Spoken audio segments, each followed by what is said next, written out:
That was the sound I heard for 14 hours straight while my daughter, Abigail, my 21-year-old daughter, struggled for her life. 4 days earlier, my husband woke me up out of a sound sleep and told me that we had to get to the hospital. When we arrived at the hospital, it was very confusing, but finally a nurse came and she took us to a room, a very small room, very dimly lit. And the first thing I said is, "My daughter alive?" And she said, "Yes, your daughter's alive. Do you know what happened?" And we said, "No." Her fiance called and told us to get to the hospital immediately. And she proceeded to tell us that Abby was sitting in the front seat of a pickup truck. She was in the passenger seat. They were hurling down the freeway at 65 miles an hour. Abby opened the door and jumped out onto the freeway.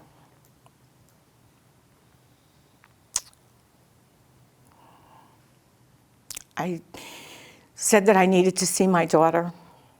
And she said, "Well, I need to prepare you. Her eyes are taped shut. And you just need to really prepare yourself for what you're going to see."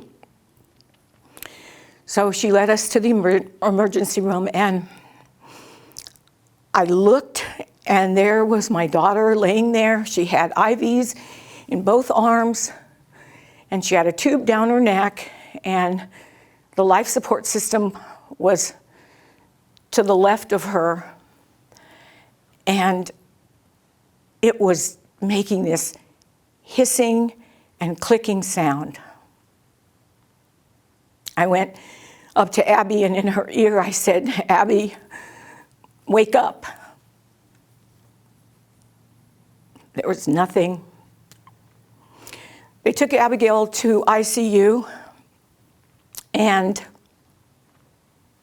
for 4 days we kept waiting for CAT scans and MRIs and some piece of good news. On the 4th day, the doctor came and told us that Abby would never be the girl she once was. Her brain had swollen into her spinal cord. And the best thing we could do for her was to take her off of life support.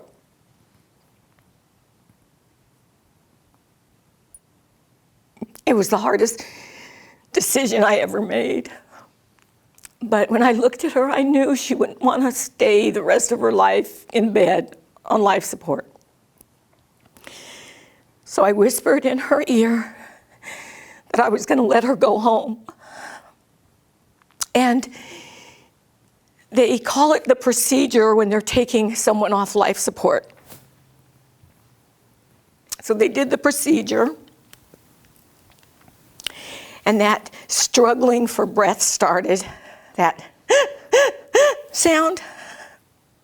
And I asked them to give her something, and they said they couldn't because they didn't want to have her die prematurely. I crawled in bed with my daughter, and I put my arm behind her and one arm over her, and I wanted to hear her heartbeat. So I took my head and I placed it so that my ear would be right over her heart. And her heartbeat was so strong. And I thought, there's going to be a miracle. There's going to be a miracle. But as we started approaching the 14th hour, that heartbeat got very faint.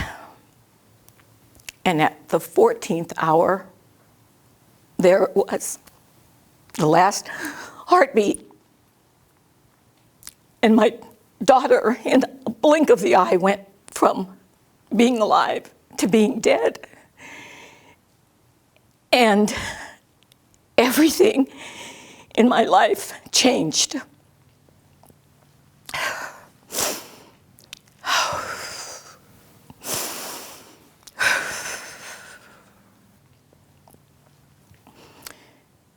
Within the first 6 months after Abby died, 4 of my friends had children that committed suicide. One of them was on vacation, and she came home to find her son had hung himself from the rafters. Another friend of mine had her daughter go to a hotel and shoot herself in the head, all by herself. And these stories kept coming up, and it just made no sense to me. No sense at all.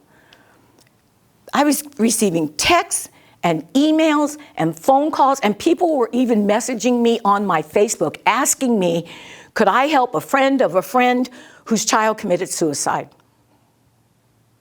And I found that there was something very common between me and every other person that I spoke to. We had one fatal flaw in our thinking. We knew that a lot of kids were committing suicide. We knew it was a crisis. We knew that 1 out of 6 kids were attempting to take their lives. But you know what? You know what our flaw was? We knew what kids at risk for suicide looked like. And they certainly weren't our kids. Since discovering that, I've been on a mission and a journey to find a way to stop and prevent the future Abbeys. I'm committing my entire life to figuring out what we can do. And my prayer is that all of you join me, because we are the solution. We are the solution. We are the village that can do something different. Thank you.